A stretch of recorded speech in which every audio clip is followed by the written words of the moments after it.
మీ friend సర్కిల్‌లో ఎవరన్నా స్కూల్‌లో చాలా శుద్ధ మొద్దులాగా ఉండి ఆర్ పరమ యావరేజ్‌గా ఉండి, ఆ తర్వాత ఫ్యూ ఇయర్స్ తర్వాత మీరు వాళ్ళని కలవంగానే వాళ్ళు అసలు క్రేజీ గ్రో అయిపోయి ఉంటారు లైఫ్‌లో.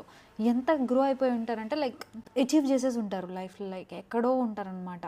వీడేనా ఇంత మొద్దులాగా ఉండేది అని. How they could able to do it అన్నది let's discuss. That is actually possible. It is through neuroplasticity. You can physically reach wire your own brain through neuroplasticity. Because brain అనేది ఎప్పుడు ప్యాటర్న్స్ని గుర్తుపెట్టుకుంటూ ఉంటుంది. అంటే లైక్ పొద్దున్న లేవగానే ఫోన్ చూడటం అనేది ఒక ప్యాటర్న్. బికాస్ అది అలవాటైపోయింది. It's easy. ఎప్పుడు ఇట్స్ జస్ట్ అ క్రేవింగ్ లాగా మారిపోయి ఫోన్ తీసుకోవడం. కానీ intentionally you choose not to pick the phone when you wake up అన్నది it's a intentional conscious choice that you have to take, which requires lot of effort. Because brain ఎప్పుడు ప్యాటర్న్స్లో గుర్తుపెట్టుకుంటూ ఉంటుంది. ఎప్పుడన్నా నువ్వు ఇదే పని ప్రీవియస్గా వచ్చినప్పుడు ఎలా అయితే చేసావో ఇప్పుడు కూడా అలానే చేస్తావు. మారాలి అంటే you have to take a conscious decision of changing the pattern.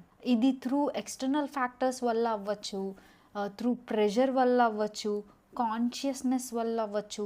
Because it is lot of resistance వస్తుంది. Waking up in the morning is lot of work. చాలా రెసిస్టెన్స్ వస్తుంది. కాసేపు పడుకోవచ్చు కదా, స్నూజ్ బటన్ నొక్కడం is so easy. But still choosing to wake up is a conscious decision you have to take in order to change your physical actual path. That is how you change your destiny of future అని నేనైతే నమ్ముతాను. So what is neuroplasticity అంటే బ్రెయిన్లో already pathways ఏర్పడి ఉంటాయన్నమాట.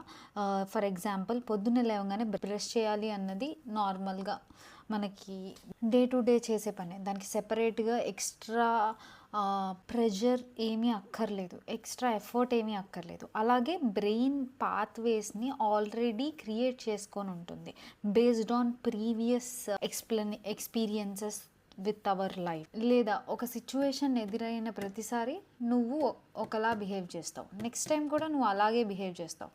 Again if you take an example of going to gym, last rep చేసేటప్పుడు you feel like giving up, ఇంకొక push అని నిన్ను నువ్వు పుష్ చేసుకోవడం అనేది ఒక conscious choice you take. That is the reason physical gym చేయడం వల్ల కూడా యువర్ బ్రెయిన్ ప్లాస్టిసిటీ పెరుగుతుంది అండ్ ఫిజికల్ యాక్టివిటీ వల్ల కూడా యువర్ బ్రెయిన్ డెవలప్మెంట్ చాలా హెల్ప్ అవుతుంది. Yeah, so neuroplasticity helps us change your physical actual life. Try working on your brain. Yeah, that's all for the video. Don't forget to like, share and comment on this. I'll make these kind of videos. I don't have a niche, maybe I am the niche.